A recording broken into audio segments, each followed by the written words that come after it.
warahmatullahi wabarakatuh. Perkenalkan, saya Salsabila Syifanurasi dari Pendidikan Biologi Universitas Lampung.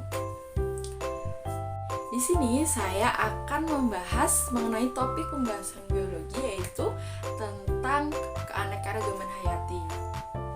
Sebelum kita lanjut ke materi, perhatikan gambar yang saya tayangkan.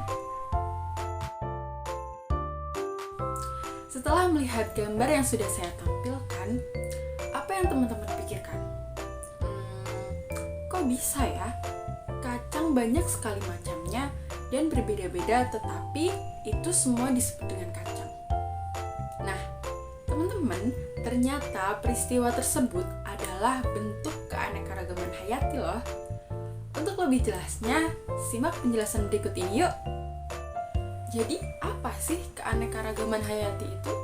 Keanekaragaman hayati adalah keanekaragaman pada makhluk hidup yang menunjukkan adanya variasi bentuk, penampilan, ukuran, serta ciri-ciri lainnya.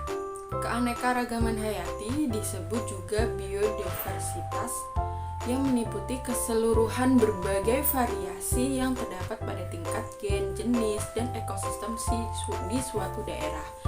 Keanekaragaman ini terjadi karena adanya pengaruh faktor genetik dan faktor lingkungan yang mempengaruhi fenotip, yaitu ekspresi gen. Secara garis besar, keanekaragaman hayati dibagi menjadi 3 tingkat, yaitu sebagai berikut. Yang pertama ada keanekaragaman gen. Perhatikan pada gambar berikut ini. Gen adalah substansi kimia sebagai faktor penentu sifat keturunan. Gen terdapat dalam lokus kromosom. Kromosom ada di dalam inti sel. Semua makhluk hidup yang ada di permukaan bumi ini mempunyai kerangka dasar komponen sifat menurun yang sama. Keanekaragaman gen adalah keanekaragaman individu dalam satu jenis atau spesies makhluk hidup.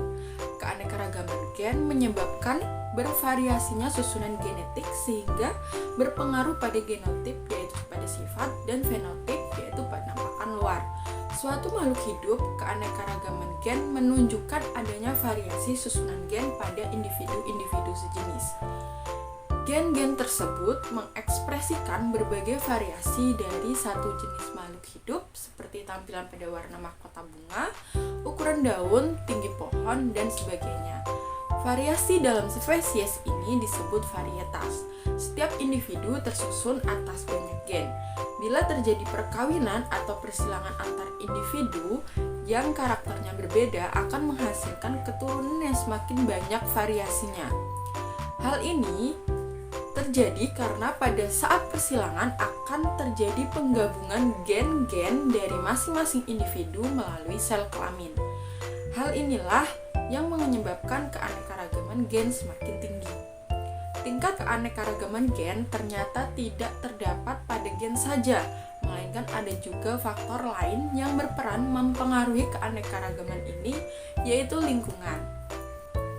Sifat yang muncul pada setiap individu merupakan interaksi antar gen dengan lingkungan.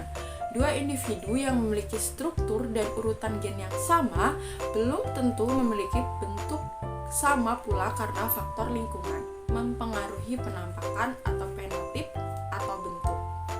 Kemudian yang kedua ada keanekaragaman jenis. Jenis atau spesies diartikan sebagai individu yang mempunyai persamaan morfologis, anatomis, fisiologis, dan memiliki kemampuan untuk melakukan perkawinan dengan sesamanya sehingga menghasilkan keturunan yang subur, yaitu fertil, untuk melanjutkan generasinya. Keanekaragaman jenis menunjukkan seluruh variasi yang terdapat pada makhluk hidup antar jenis. Perbedaan antar jenis pada makhluk hidup yang termasuk pada satu keluarga, yaitu famili, lebih mencolok sehingga lebih mudah diamati daripada perbedaan antar jenis pada makhluk hidup yang termasuk pada satu keluarga atau famili lebih mencolok sehingga lebih mudah diamati daripada perbedaan individu dalam satu spesies. Contohnya, keanekaragaman jenis dapat dilihat dari keluarga kacang-kacangan. Ada kacang kapri, kacang tanah, kacang hijau, kacang merah, kacang kedelai, dan kacang panjang.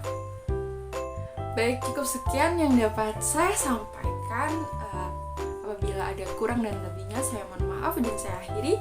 Assalamualaikum warahmatullahi wabarakatuh. Semangat!